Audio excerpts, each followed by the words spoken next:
everyone, welcome back to another Stay Healthy and Waste Less class. My name is Lauren Small. I am a program coordinator at Leah's Pantry. We've partnered with Fresh Approach to bring weekly virtual nutrition classes. Thanks to the support of the San Mateo County Office of Sustainability, we've been giving out $6 in Veggie RX vouchers to participants who live in San Mateo County.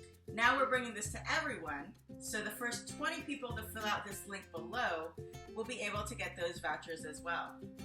Now those vouchers are good at farmers markets in San Francisco, San Mateo, Solano, Alameda, Contra Costa, and Santa Clara. You'll also receive a booklet that will tell you which farmers markets you can receive those vouchers. So, let's get in the kitchen and get going. Today's theme is going to be food storage for fruits and vegetables. Now you may ask, why do we care about how we store our fruits and vegetables? Well, the answer is we want them to be able to last longer. When our fruits and vegetables last longer, it means we're saving more money. So to demonstrate that, I'll be doing two recipes today. One will be a salsa, and one will be my personal favorite, a corn and black bean salad. We'll start off with our salsa.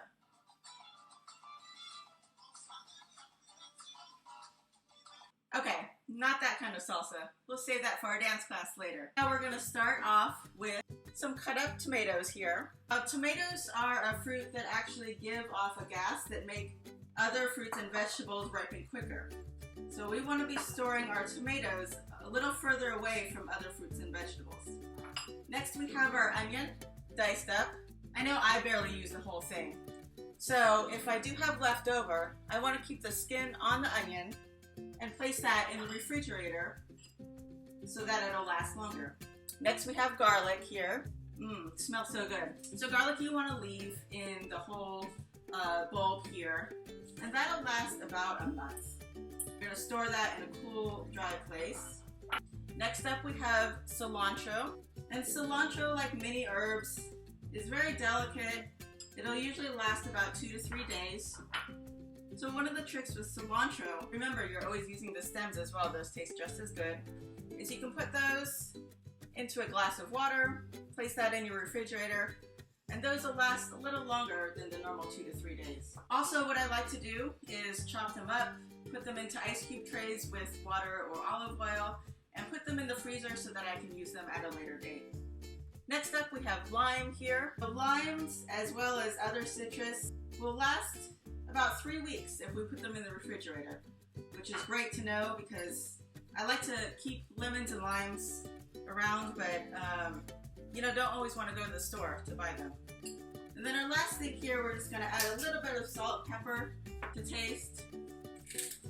I have some crushed red peppers here, which I like to put in for a little heat. You can also do a little jalapeno or some hot peppers. We'll mix this up here. You can see there how good that looks. I'll take my chip, try it out. Delicious. Now, the other recipe I have for you is a corn and black bean salad. And I love making these two recipes at the same time because they use a lot of the same ingredients. I'm gonna just take this base of my salsa and add to this. First thing, corn. So this corn I just took out of a can. You're welcome to use fresh. Fresh will last a couple days. You want to leave it in its husk. But canned or frozen corn work really well for this as well. Now we have bell pepper. So I've done some green bell pepper. You're welcome to do any color you'd like. Bell pepper will last about 3 to 4 days in the refrigerator. Kind of look at it, and remember with anything you're eating, smell it, taste it, look at it. When in doubt, throw it out, right? So if it's gone a little longer than maybe the dates I'm saying, but it looks okay and it smells okay and it tastes okay, it's probably okay to eat. Next we have our black beans, and these I just took from the can as well. I've got cumin and a little red pepper. And our last thing here is a little olive oil. And we'll just go ahead and give this a nice stir. Now you can see what that looks like there. Looks so good. I'm gonna try this one out too. Woo! That is spicy but it's good. Probably add a little bit more lime just to counteract that. With this or with salsa, I love putting these on tacos. The salad's great to eat on its own. And just remember, when you're storing fruits and vegetables, keeping them in a dry, darker place is always going to help them last a little longer. You never want to put them in direct sunlight or in a hot place. That'll make them ripen and go bad faster. So remember to fill out this survey below if you want your $6 in Veggie RX vouchers. Stay tuned for next week's Stay Healthy and Waste Less class. Thanks again. See you, everyone.